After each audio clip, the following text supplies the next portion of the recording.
Bueno, vamos a continuar hoy con ese mundo antidiluviano y sobre todo con lo que es la tercera gran crisis del género humano a las 10 generaciones de existencia del género humano y en el diluvio. Hay varios aspectos de entrada, antes de entrar en el fondo del texto, que son bastante interesantes. Quisiera detenerme un poco en ellos. El primero es que el relato que tenemos puede ser un relato escrito por el propio Noé. Es decir, Moisés acaba utilizando un material que el propio Noé redactó en su momento. Acaba utilizando lo que podríamos llamar las memorias de Noé. Cuando en el versículo 9 dice, estas son las generaciones de Noé, en realidad, vamos a ver, en hebreo la expresión que aparece, vamos a ver, la expresión que aparece es Toledot, que puede ser generaciones en algún caso, pero que tienen más bien el sentido de relatos, de anales, de lo que podría ser las crónicas de Noé. Es decir, muy posiblemente, en lugar de estas son las generaciones de Noé, que no tienen mucho sentido, porque realmente no está hablando a continuación de las generaciones de Noé, eso se relata mucho más allá. Esto habría como que traducirlo como estos son las crónicas de Noé. Noé, varón justo, etcétera, etcétera. Y en este sentido estaríamos utilizando, Moisés habría utilizado una fuente muy antigua, siglos anterior, que posiblemente se había transmitido a través de Noé, luego de Sem, y habría llegado hasta Abraham, y desde Abraham al resto de Israel, y de ahí a Moisés. De manera que hablamos de un relato más antiguo todavía que el relato de Moisés. Segundo, y esto es bastante interesante, posiblemente hay muy pocos episodios en la Biblia que tengan un relato paralelo tan extenso, tan repetido y tan extendido geográficamente como el diluvio. Es decir, hemos ido viendo, por ejemplo, cómo hay referencias a la creación del hombre a partir de la tierra, en relatos que van desde las tribus de Siberia hasta los indígenas de Sudamérica, pasando por África o por Extremo Oriente. Hay pasajes en otras religiones, en mitologías, donde se habla del papel de la serpiente en la caída, lo vimos, o de cómo la mujer es tomada del costado del hombre, etc. Todo eso es algo que aparece mucho, pero posiblemente nada aparece tanto como el diluvio. El relato del diluvio es un relato absolutamente universal en todo tipo de culturas, en todo tipo de épocas. Les voy a mencionar algunos intentando no aburrirlos. Por ejemplo, en África. En África aparece entre los Khoisan, los Kwaya, los Mbuti, los Masai, los Mandin, los Yoruba y, por cierto, a partir de los Yoruba llegaron a Cuba.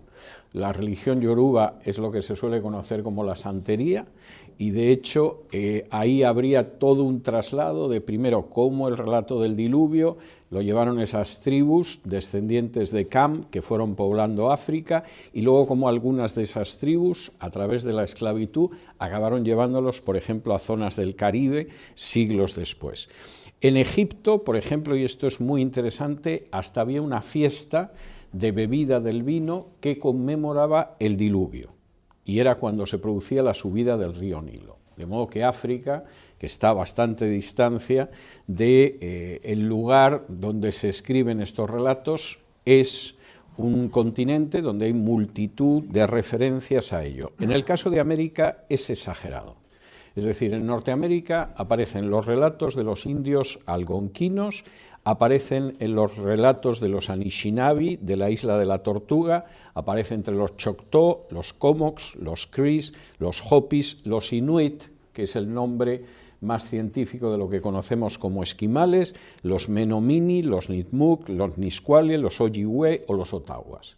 Es decir, hay multitud de etnias indígenas en el continente americano que mantienen el relato del diluvio. Muy posiblemente, porque esto lo sabemos hoy en día, porque las etnias americanas vienen de Asia.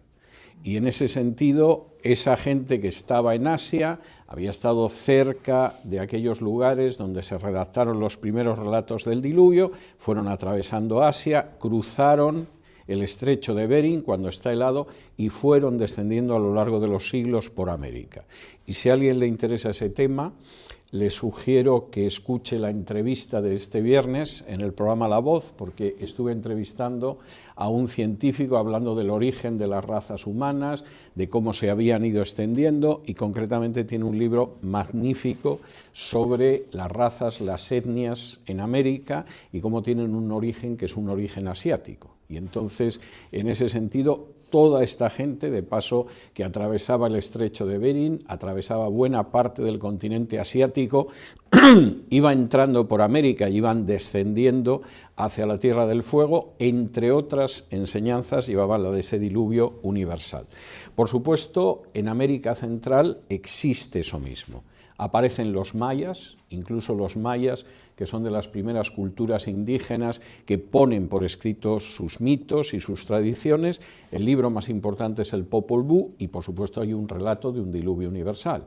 Y lo había también entre los aztecas y los mexicas. De nuevo, es un relato totalmente universal. Y en Sudamérica, por supuesto, incas, canaris, mapuches, muiscas, tupis, son algunas de las etnias que tienen precisamente ese relato del diluvio universal. ¿Qué pasa en Asia? En Asia es algo absolutamente universal. Por supuesto, están las grandes epopeyas mesopotámicas que hablan de ese diluvio, aparece en un relato de una cultura mesopotámica que es la cultura de Eridu, donde tiene una especie de epopeya que se suele llamar el Génesis de Eridu, y aparece, por supuesto, en la epopeya de Gilgamesh, que es la primera gran obra de la literatura universal, aparece en la epopeya de Atrahasis. En todos los casos hay un relato del diluvio, y un relato, en el caso de ellos, hablando de los dioses, que acaban con la casi totalidad de la especie humana, salvo una familia. Esto aparece en China, aparece en Irán, aparece en las epopeyas indias, algunas muy recientes, por ejemplo, el Satapatha Brahmana, que es de unos 700 años antes de Cristo, es decir, unos 800 años después del relato del Génesis, aparece esto recogido. Y por supuesto está en leyendas en Indonesia, Corea, Malasia, Filipinas, Tailandia, Taiwán, Vietnam e incluso en Siberia. Hay una tribu en Siberia, los Ket del Norte, que hablan de eso. Incluso los europeos tenemos referencias al diluvio en distintas religiones y en distintos mitos europeos. La gran epopeya es el diluvio de Deucalión, que es un relato de la mitología griega, que luego pasa a Roma, pero aparece en las tribus del Báltico, aparece entre los bretones, en Cornualles, en Irlanda, en Gales, hasta en Finlandia. Y la muy lejana Oceanía también tiene relatos del diluvio, en Polinesia y en Australia, y en tribus como los Nu, los Ruatapu o los Taukaji. De manera que estamos hablando de un relato universal con detalles parecidos, diferentes. Pero yo no estoy hoy para dar clase de antropología, me lo pide el cuerpo, pero me voy a resistir a la tentación y nos vamos a centrar en lecciones que aparecen en el pasaje que hemos leído hoy, donde todavía no se ha producido el diluvio, pero vamos camino del diluvio. Primera lección: Dios ve el mundo. Dios no solamente es el creador, Dios no solamente puede observar lo que sucede, sino que Dios observa y ve el mundo. Y además ve el mundo porque Dios no es como el Dios de algunos deístas del siglo XVIII, que había creado el mundo como el relojero, pero luego lo dejó ahí corriendo sin ocuparse mucho de él. Versículos 11 y 12. Y se corrompió la tierra delante de Dios, y estaba la tierra llena de violencia, y miró Dios la tierra, y he aquí que estaba corrompida, porque toda carne había corrompido su camino sobre la tierra. Dios sigue mirando el mundo. Dios no es indiferente a lo que pasa en nuestro mundo. Y Dios, por supuesto, actúa en relación con ese mundo. El proceso que se describe aquí, que es de alguna manera resumir lo que han sido esas 10 generaciones anteriores al diluvio, es un proceso degenerativo. Es el de una cultura que, bueno, sí ha sido expulsada del huerto del Edén, pero todavía no han empezado a matarse entre ellos. La segunda gran crisis del género humano es cuando Caín mata a Abel. Y lo que viene después es una degeneración continua. Lamec, apenas unos años después, dice, no, esto de que aquí ojo por ojo, diente por diente, es excesivamente civilizado. Por una herida yo voy a matar, por un arañazo, una magulladura, voy a matar a una persona. Y desde luego por una herida a 7. Y desde luego, como haya muertes, 70 veces 7. El mundo se degenera, y se degenera de una manera progresiva. Y cuando de pronto se produce una degeneración del mundo, Dios juzga siempre. Versículo 13. Dijo pues Dios a Noé, he decidido el fin de todo ser, porque la tierra está llena de violencia a causa de ellos, y aquí que yo los destruiré con la tierra. Aquí hay una lección tremendamente importante que se suele pasar por alto, y que sin embargo es una columna vertebral de las relaciones entre Dios y el género humano. Dios contempla las acciones de los seres humanos. Dios no es indiferente a las acciones de los seres humanos. Dios da la oportunidad de que efectivamente esos seres humanos cambien el rumbo en el que se encuentran. Pero si ese rumbo no cambia, si se va produciendo un proceso de corrupción creciente, Dios acaba juzgando y castigando a esa sociedad. Y esto es algo que se repite a lo largo de milenios, y siempre es un proceso. Si me acompañan ustedes al libro del profeta Ezequiel, que es un profeta que estudiaremos en su día, pero en el que nos vamos a detener ahora, porque aparece algo que es tremendamente importante.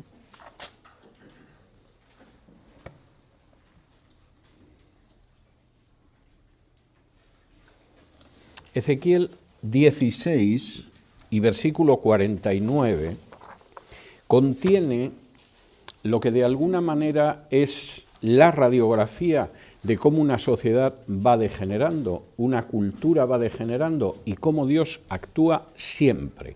Y no le importa en absoluto la raza, la religión, la nacionalidad o la estructura de esa sociedad. Hay gente que piensa a lo largo de la historia y cae en ese error una y otra vez, que Dios pasa por alto los pecados y la degeneración moral de ciertas culturas. Es nuestra cultura y como es nuestra cultura, Dios no la va a castigar porque tenemos una relación especial con Dios. Creer en eso es un gravísimo error, porque Dios es justo y no hace acepción de personas. Y no castiga antes a la gente que tiene una piel más oscura y tarda muchísimo más, si es que llega a castigarlos, a los que tienen una piel más clara. Y no castiga a aquellos que no le conocen, y ahora Dios sabe qué tipo de dioses falsos, y por el contrario, aquellos que se supone que le conocen algo, esos se libran del castigo. O Dios tiene determinados pueblos sobre los que no recae nunca su justicia. Eso es mentira. Y es algo que ha quedado desmentido infinidad de ocasiones a lo largo de los siglos. Y es algo que se ve en el diluvio, pero que vamos a ver en este pasaje. En Ezequiel, capítulo 16, y versículos del 49 en adelante, dice así, y está hablando al pueblo de Israel. He aquí que esta fue la maldad de Sodoma, tu hermana, soberbia, saciedad de pan y abundancia de ociosidad tuvieron ella y sus hijas, y no fortaleció la mano del afligido y del menesteroso, y se llenaron de soberbia e hicieron abominación delante de mí, y cuando lo vi, las quité. Primera afirmación que es durísima. Bueno, vosotros pensáis que sois superiores, ¿no? Como sois el pueblo de Israel, el reino de Judá, como tenéis el templo de Jerusalén, como además es la ciudad del gran rey, no os va a pasar nada. Sois igualitos a Sodoma.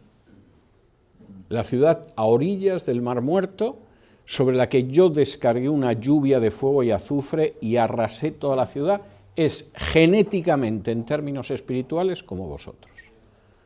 Y si seguís el mismo camino, vais a tener el mismo fin. Yo no hago acepción de personas. ¿Y cuál fue el pecado de Sodoma, la maldad de Sodoma? Bueno, pues alguno diría, hombre, leyendo el libro de Génesis, que les encantaba la homosexualidad. No, eso fue la última parte de la película. Eso es como ir al cine, ir a ver una película que dura 2 horas, ver los 5 últimos minutos de la película y te crees que has entendido la película. ¿No? Tú has visto ya cuando cae fuego y azufre por las calles, pero eso no es la película tiene mucho antes. ¿Y cuál fue? Fíjense lo que dice, porque esto es de aplicación universal. ¿Cuál fue ese pecado? Versículo 49. Primero, soberbia. Lo que puso en primer lugar a Sodoma, al pueblo de Judá, pero a todas las culturas, incluida la anterior del diluvio, en la escalera de descenso que acaba en el juicio de Dios, fue la soberbia. La idea de que efectivamente sabían más que Dios. La idea de que efectivamente lo que está bien y lo que está mal es algo que decidimos nosotros. No existe una enseñanza que es objetiva sobre lo que está bien y lo que está mal. Nosotros lo decidimos. Y cuando Adán y Eva de pronto deciden que ellos saben lo que está bien y lo que está mal, y que efectivamente, como les dijo la serpiente, seréis como dioses sabiendo lo que está bien y lo que está mal, cualquier cultura y cualquier persona se coloca en el primer peldaño para ir descendiendo. Segundo, saciedad de pan. Y uno diría, hombre, estar saciado de pan no puede ser malo. En realidad es muy bueno, lo malo es no tener pan. O sea, realmente eso es lo complicado. Cuando una cultura realmente considera que lo más importante es lo material, efectivamente sí está descendiendo un peldaño más. Primero consideras que lo que está bien y lo que está mal lo decides tú. Esto de que va a venir por ahí Dios a decirnos lo que está bien y lo que está mal. Mis abuelos, a lo mejor. No tiene por qué ser mi caso. En segundo lugar, realmente lo que más te preocupa es tener el estómago lleno o la cuenta corriente llena. Cualquiera de las cosas. Es el descenso de un peldaño más. Tercero, y este es tremendo, abundancia de ociosidad. Realmente lo que me importa ya no solamente es decidir yo lo que está bien y lo que está mal, no solamente es que lo material tiene un peso más importante que otro tipo de prioridades, es que además mi tiempo es mío y yo quiero tener una abundancia de ociosidad. No quiero que esté entrando gente en mi vida que me quite tiempo. Como me decía una persona bastante inteligente hace muchos años, yo es que prefiero darles un billete de 1000 pesetas a que me quiten 10 minutos. Y mucha gente piensa de la misma manera. O sea, no me quiten tiempo, por favor no me hagan perder el tiempo.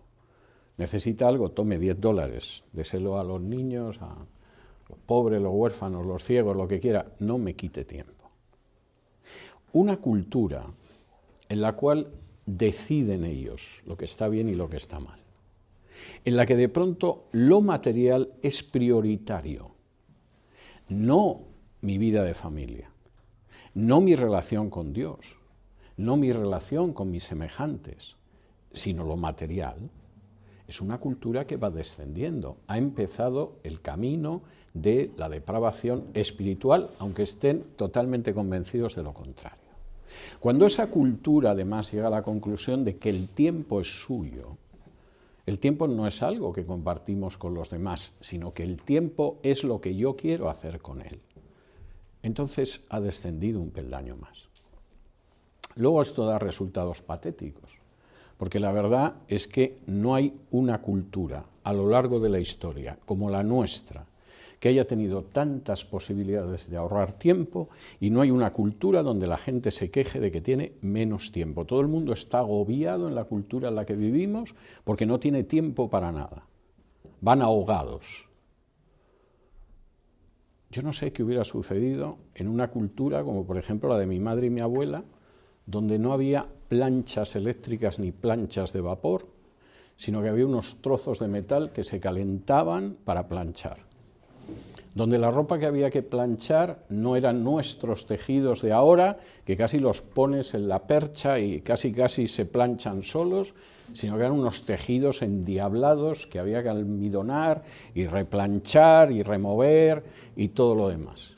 Donde no existían lavadoras, ni había cocinas eléctricas o cocinas de gas o cocinas automáticas. Y donde además generalmente la gente como medio de transporte tenía los pies y, bueno, con un poco de suerte una mula, un carricoche, algo de este tipo. Y resulta que les sobraba el tiempo, es algo verdaderamente prodigioso. Y nosotros tenemos infinidad de aparatos. Yo le doy muchas gracias a Dios por los ordenadores, me ahorran mucho trabajo. No hubiera podido escribir la cuarta parte de lo que he escrito si todavía utilizara máquina de escribir como cuando empecé a escribir hace 40 y algo años. Y sin embargo, no tenemos tiempo para nada. Estamos agobiados. Y sobre todo no nos damos cuenta de que eso indica hasta qué punto nuestra cultura es una cultura en degeneración espiritual. ¿Y qué viene después de que lo más importante es lo material y tener un tiempo que se me escapa de entre los dedos porque cada vez lo siento menos, pero ese tiempo es un tiempo que quisiera tener? Ansío tenerlo, me desespera porque no lo tengo. Lo que viene es lo lógico. Fíjense lo que dice el versículo 50. No, perdón, en el mismo versículo 49. Y no fortaleció la mano del afligido y del menesteroso. Cuando nuestro dinero es nuestro solo, no nos damos cuenta de que el dinero solo sirve para gastarlo y además gastarlo en beneficio de la gente. No estoy diciendo que se dediquen a derrocharse o que se vayan a gastar sus ahorros a Las Vegas la semana que viene. No tengo nada de eso en la cabeza. Me refiero al hecho de que la gente no sabe cuál es realmente el valor del dinero. Y le da un valor que no tiene. Y en vez de tenerlo como siervo, lo tiene como amo. Y en muchas ocasiones destruye relaciones matrimoniales y relaciones de amistad y relaciones familiares porque da un valor al dinero que no tiene y que siempre está detrás de las personas. Cuando de pronto uno decide lo que está bien y lo que está mal. No sabe cuáles son las prioridades. Entre las prioridades está lo material por encima de todo. Y luego a continuación piensa que el tiempo es algo suyo y de nadie más. Lo que viene a continuación es que hay gente afligida y menesterosa de la que no se cuida nadie. Porque no queremos compartir nuestro dinero con la gente afligida y menesterosa. Pero ¿cómo vamos a desperdiciar lo que nos ha costado tanto ganar con esa gente? Y sobre todo, no solo no compartimos nuestro dinero, sino que no compartimos tampoco nuestro tiempo. El dinero es mío solo. Parecemos el personaje patético ese del Señor de los Anillos, solo que en vez de mi tesoro decimos mi dinero. Y luego a continuación también decimos mi tiempo. Y cuando hay alguien afligido o menesteroso, le cerramos la puerta. Y es lógico, si pensamos que el dinero es lo primero, y que además el tiempo es solo mío, y que somos nosotros los que decidimos lo que está bien y lo que está mal, no hay sitio para afligidos ni menesterosos. Nadie va a venir con un dolor, con una depresión, con un problema, con un sufrimiento, que pueda esperar que le abramos la puerta, porque no lo vamos a hacer. Y cuando la sociedad llega a ese punto, ha descendido un punto más. ¿Y qué pasa después de eso? Versículo 50. Se llenaron de soberbia. Ya no solamente es la soberbia inicial que te dice que tú decides lo que está bien y lo que está mal. No, es que ya rebosamos soberbia. Convertimos en sagrado lo que solamente son fases de degeneración y de corrupción espiritual. El ser egoísta está bien. Hay formas de cultura social que son el canto al egoísmo más miserable y encima se presenta como que es lo mejor que se puede ser. Y después de llenarse de soberbia, ¿qué viene? La abominación. La palabra que aparece aquí, traducida como abominación, es la palabra hebrea toeva. Toeva significa literalmente los pecados que son contra la naturaleza. Hay pecados que son pecados y pueden ser graves, pero no son contra la naturaleza.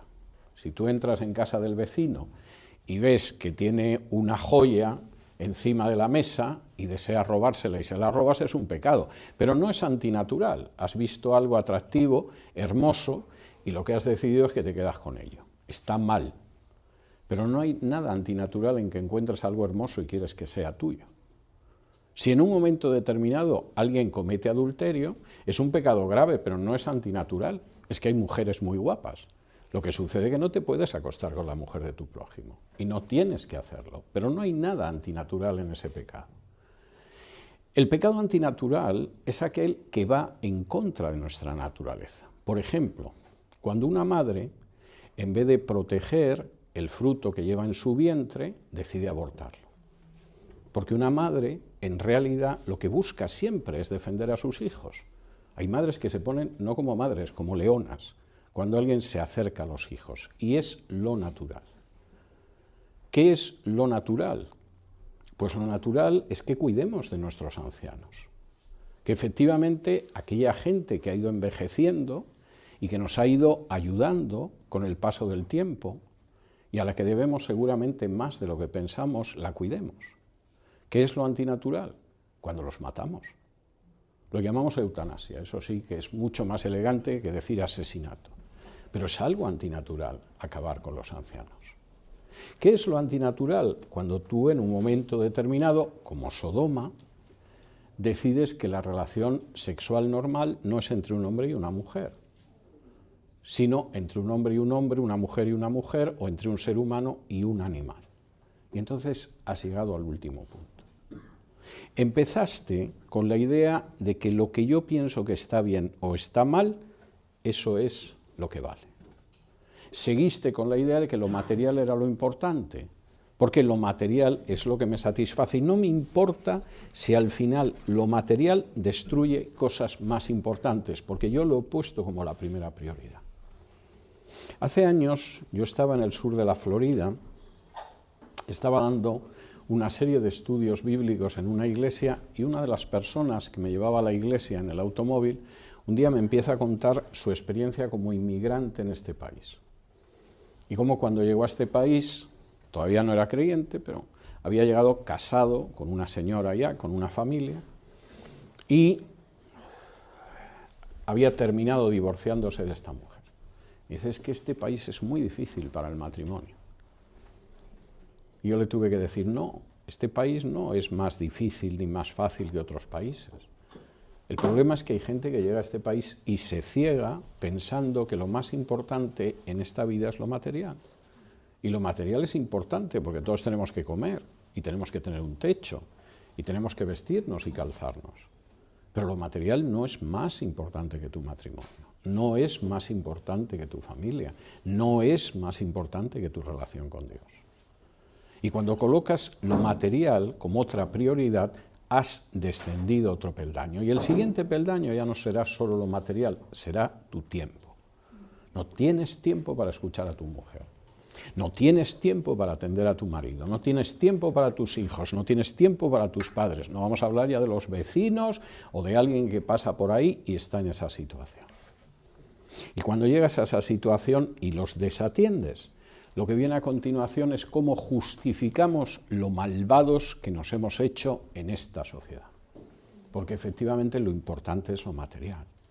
Y lo importante es que yo tenga todo el tiempo libre que necesito, la sociedad del ocio.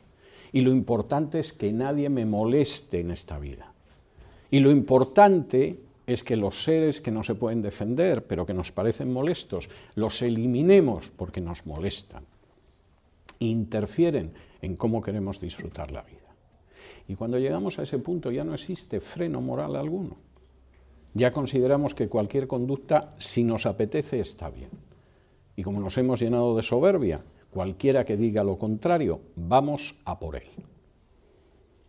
y lo acusaremos de homófobo, de machista, de retrógrado, de fanático religioso, de lo que sea. Vamos a por él. Y cuando llegamos a ese punto, ¿qué es lo que dice aquí que sucede? Final del versículo 50. Cuando lo vi, las quité.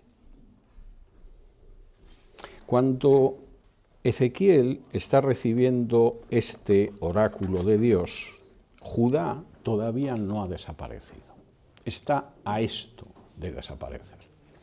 Pero Dios le sigue dando una oportunidad. Y dice, mira, acuérdate de lo que pasó con Sodoma y Gomorra.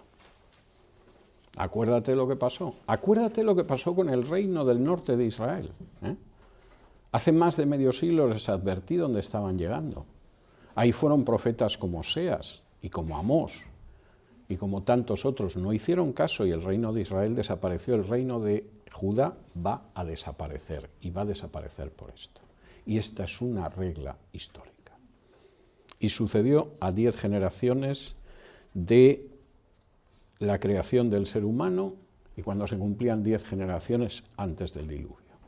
La sociedad fue degenerando, estaba corrompida y Dios le dijo a Noé, versículo 13, he decidido el fin de todo ser porque la tierra está llena de violencia a causa de ellos y aquí yo los destruiré con la tierra. Tercero, incluso cuando hay juicios de Dios, Dios sigue queriendo la salvación del ser humano. Versículo 14. Mira, no, de aquí no va a quedar nada. Esta gente se ha corrompido, se ha podrido, se ha degenerado hasta los huesos. Y tengo que juzgar eso. Y aquí ha habido un proceso de putrefacción moral y yo no lo voy a consentir. Pero Dios siempre busca poner la salvación. Versículo 14. Hazte un arca de madera de gofer, harás aposentos en el arca y la calafatearás con brea por dentro y por fuera, y de esta manera la harás, de 300 codos la longitud del arca, de 50 codos su anchura y de 30 codos su altura. Una ventana harás al arca y la acabarás a 1 codo de elevación por la parte de arriba y pondrás la puerta del arca a su lado y le harás piso bajo, segundo y tercero, y aquí que yo traigo un diluvio de agua sobre la tierra para destruir toda carne en que haya espíritu de vida debajo del cielo, todo lo que hay en la tierra morirá. El juicio viene, pero hay gente que pasará a través de ese juicio. Noé, tú de entrada, vete haciendo un arca de madera. Algunos piensan en una especie de barco, etcétera, etcétera. Cuando dice arca, es un arca. Piensen en el arca que tenían sus abuelos en casa, porque es lo que hay. Es un arca. Vais a estar ahí dentro y la forma del arca es porque a pesar de que esto se va a llenar de agua, como no es una nave, no hay miedo de que zozobre, de que naufrague, de que se vaya a pique, porque va a aguantar. Y puede que todo lo que hay en la tierra muera, pero yo pongo un camino de salvación. Noé, tú y tu familia vais a pasar a través de todo eso. Y esto es algo que se repite también a lo largo de la historia. Cuando uno lee a los profetas, el mensaje que aparece es el mismo. Aquí no va a quedar piedra sobre piedra, dirá Jesús sobre Jerusalén y el templo. Aquí no va a quedar piedra sobre piedra, dirá Jeremías o Ezequiel hablando del reino de Judá, o Amós y Oseas hablando del reino de Israel. Pero Dios continúa siempre la historia a través de un grupo pequeño. Cuarto, Dios siempre mira al futuro y además mira a un futuro que es un futuro en una relación de pacto con Dios. Versículos del 18 en adelante. Mas estableceré mi pacto contigo y entrarás en el arca tú, tus hijos, tu mujer y las mujeres de tus hijos contigo. Y de todo lo que vive, de toda carne, 2 de cada especie meterás en el arca para que tengan vida contigo, macho y hembra serán. de las aves según su especie y de las bestias según su especie, de todo reptil de la tierra según su especie, 2 de cada especie entrarán contigo para que tengan vida, y toma contigo de todo alimento que se come y almacénalo, y servirá de sustento para ti y para ellos. Siempre hay un futuro. Y Dios siempre quiere que haya un futuro. Hay películas de estas catastrofistas en que de pronto se produce un bombardeo nuclear, no queda absolutamente nada, quedan media docena de personajes en este pequeño planeta azul y al final van a acabar muriendo por los vientos huracanados que vienen después del bombardeo nuclear. No crean en nada de esa basura, es entretenida para pasar una tarde, pero no tiene nada que ver con el carácter de Dios ni con la manera en que ha actuado a lo largo de la historia. Incluso cuando la mayor catástrofe planetaria, que fue el diluvio, cayó sobre el ser humano, Dios tenía un plan de futuro. Y el plan de futuro, además, no solo es que vais a entrar en el arca una serie de especies, y tú, tus hijos, tu mujer y las mujeres de tus hijos, sino el pacto que voy a establecer contigo. Hablaremos de eso un domingo en los estudios de Génesis. Pero Dios quiere vivir en una relación de pacto con el ser humano. No el pacto que el ser humano establece con Dios, que esta es una teoría últimamente muy simpática, en virtud de la cual tú haces el pacto que quieres con Dios y como si te apuntaras a Verizon y te da teléfono, pues resulta que Dios te va a dar una serie de cosas en base al pacto que tú estableces. No hay nada en la Biblia que hable de eso. Y seguramente tendremos ocasión de verlo en los próximos meses. Pero en relación con el género humano, y todos descendemos de Noé, Dios es muy claro. Yo voy a establecer un pacto contigo, en mis términos. No tú establecerás un pacto. No tu familia y tú vais a dictar las condiciones del pacto. Yo estableceré mi pacto contigo. Me parece que es bien distinto, ¿eh? La idea de yo, Dios, voy a establecer mi pacto contigo, que la de tú vas a establecer tu pacto conmigo. En un caso es Dios el centro. Yo estableceré mi pacto contigo. En el otro caso es el ser humano, que suele estar muy despistado, estableciendo el pacto que a él le supone que puede establecer. No hay nada más contrario a lo que enseña la Escritura. Hay un futuro. Pero en ese futuro también nosotros tenemos que prever. Fíjense lo que dice el versículo 21. Y toma contigo de todo alimento que se come y almacénalo y servirá de sustento para ti y para ellos. Yo establezco el pacto contigo. Yo te digo que hay un futuro, por muy difícil que sean las cosas, pero por cierto, Noé, es importante que recuerdes que hay que comer todos los días.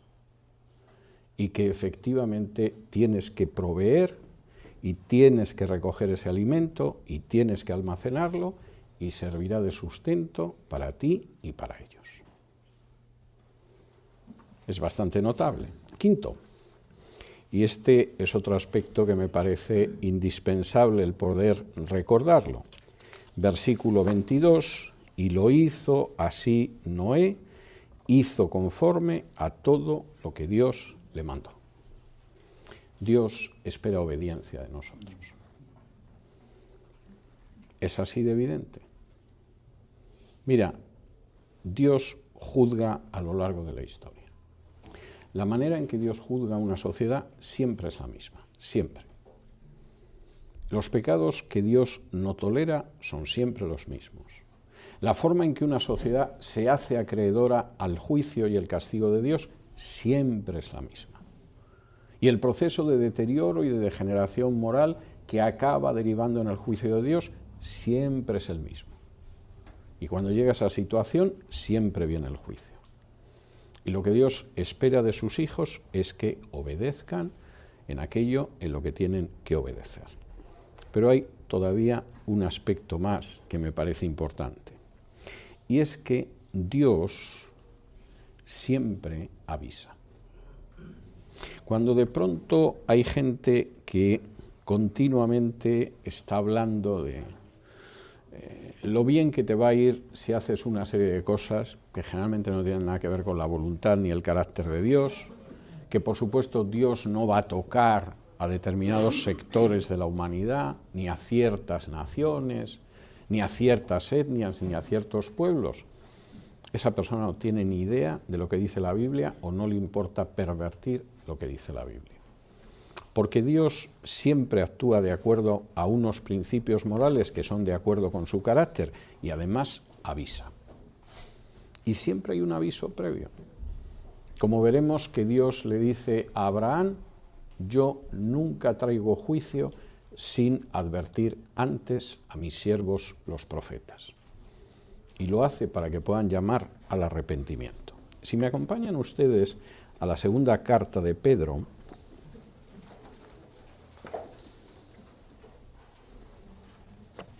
la segunda carta de Pedro,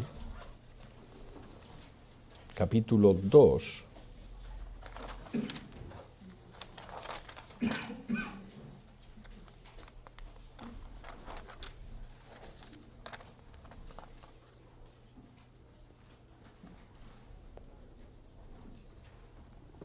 y fíjense cómo define la segunda de Pedro capítulo 2 a Noé, porque es muy interesante.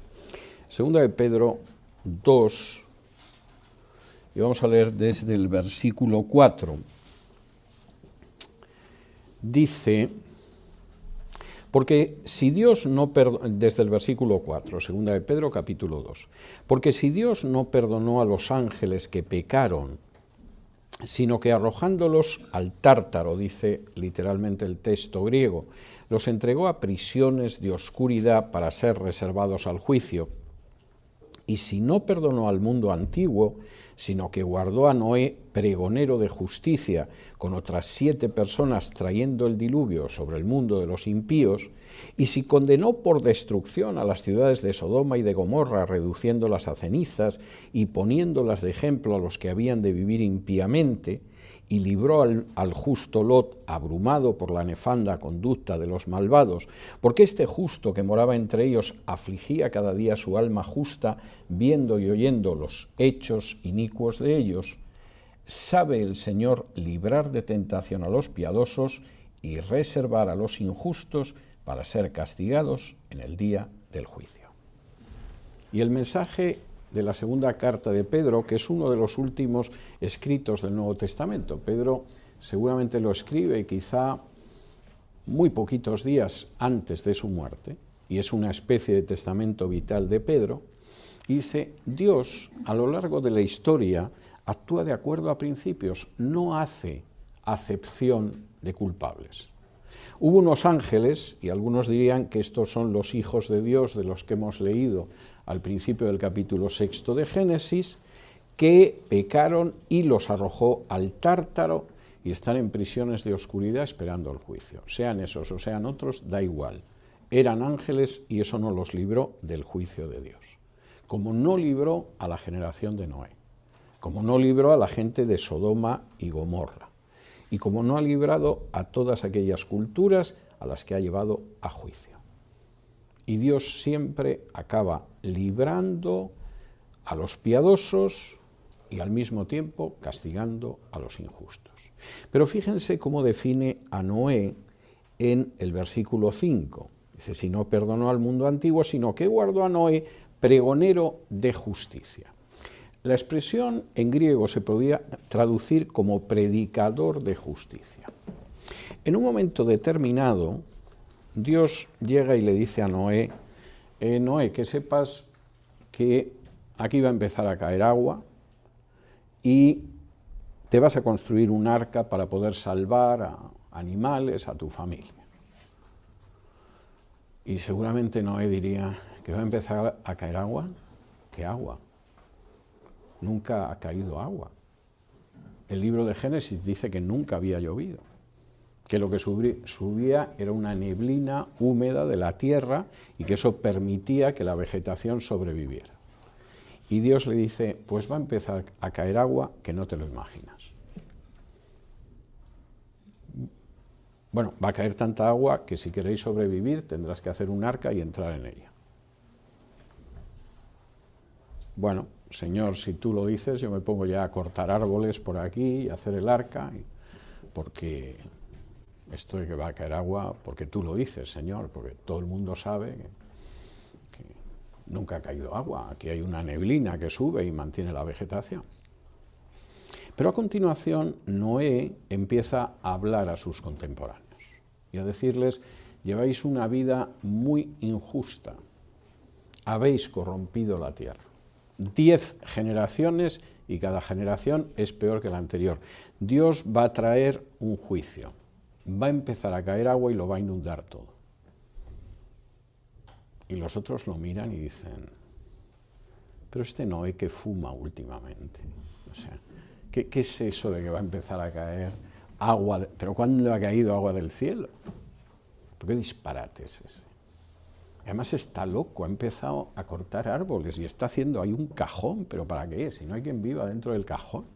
Si estuviera haciendo una casa de madera, pues bueno, tendría un pase para él y para la familia, por una cerca y los animalitos, no sé, unos árboles con un columpio o cualquier cosa, ¿no? Pero una casa, una caja, que además ni tiene ventanas siquiera. Este Noé es un trastornado. ¿Y cuánto le duró a Noé tener que escuchar las chacotas y las burlas y las carcajadas de la generación perversa en medio de la que vivía? 100 años. Ahora, es bastante desagradable cuando uno está diciendo algo y además eres consciente de que es grave y lo que recibes es la burla y la carcajada. Y de pronto le dices a un amigo: mira, no sigas bebiendo de esa manera porque vas a acabar muy mal. Y el amigo te dice: mira, yo voy a beber lo que quiera. ¿Y tú qué sabes? Si tú no te has emborrachado en la vida, tú no sabes lo que es disfrutar de la existencia. Además, que eres tonto, hombre, eres tonto. Si tú ni siquiera sabes lo que es una buena borrachera. O cuando le dices a un amigo: mira, no puedes seguir yendo con mujeres como vas, estás casado, tienes una familia, vas a acabar destruyendo tu familia. El día que se entere tu mujer, que se va a enterar antes o después, no solo es la cólera con que se va a poner, sino que la vas a destrozar. Déjame disfrutar de la vida. Si tú no tienes ni idea, si tú no has estado casado nunca, o has estado casado, pero nunca se te ha ocurrido ir con otra mujer, estás hablando de lo que no sabes. Y eso resulta desagradable y puede resultar hiriente. Ahora imagínenselo un siglo. Ahí viene el tonto del agua, ¡buah!, otra vez. Pesado de Noé este. Además, haciendo unas cosas que todo el mundo sabe que es imposible, pero si no cae agua del cielo, hay una neblina que sube. Está diciendo el retrasado mental este. O sea, la raza debe estar degenerando, porque no hay nada más que ver que ha salido el Noé un siglo. Y Pedro dice: era verdaderamente un pregonero de justicia. No, estaba loco. No decía cosas absurdas. No estaba imaginando lo que era imposible. En realidad estaba realizando el diagnóstico justo y exacto de la sociedad en la que vivía. Y sabía que eso iba a acabar muy mal para esa sociedad. Y sin embargo, cuando Dios le dijo que empezara a hacer el arca y que se preparara y que iba a vivir en una relación de pacto con él, fue obediente durante ese tiempo. Noé, que seguramente escribió esta parte, se ve que no era muy dado a la introspección o a las memorias personales y no nos dice, como por ejemplo si cuenta Jeremías, y supongo que lo veremos un año de estos, que se deprimía mucho escuchando a esa gente. O no cuentan, como cuentan algunos de los salmistas, que realmente estoy hundido viendo la malvada que es la gente y cómo se burlan de mí. Esa es una experiencia que aparece en la Biblia en muchas ocasiones. Noé no dejó constancia. Seguramente pensó que no era muy importante como él se sentía. Y que lo importante realmente era obedecer lo que le había dicho el Señor. Porque esa iba a ser su salvación, iba a ser la salvación de su familia y iba a ser la salvación del género humano. Y deberíamos quizá reflexionar en que el hecho de que nosotros obedezcamos al Señor no solamente es en bien nuestro, es también en bien de nuestras familias, es en bien de nuestra sociedad y en muchas ocasiones en bien de todo el género humano. Nos quedan 3 minutos. Si tienen ustedes alguna pregunta sobre el pasaje que hemos visto hoy, y la semana que viene entraremos en el diluvio de lleno. ¿Alguna pregunta? Bueno, pues nos vemos en Juan dentro de un ratito.